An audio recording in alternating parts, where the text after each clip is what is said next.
बेटा कहाँ गए थे? बैंगन की टोकरी में सो रहे थे। बैंगन ने लात मारी रो रहे थे।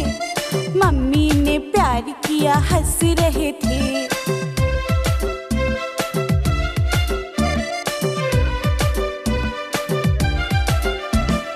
आलू के चालू बेटा कहाँ गए थे? बैंगन की टोकरी में सो रहे थे। बैंगन ने लात मारी रो रहे थे। मम्मी ने प्यार किया हंस रहे थे।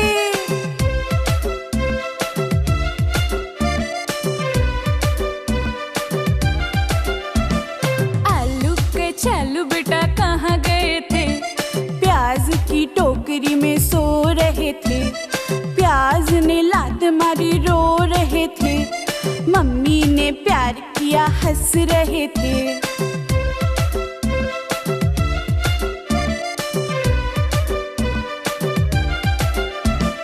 आलू के चालू बेटा कहाँ गए थे?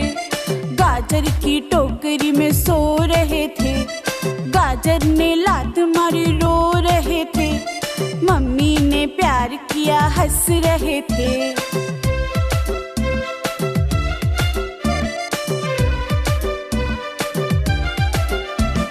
आलू के चालू बेटा कहाँ गए थे?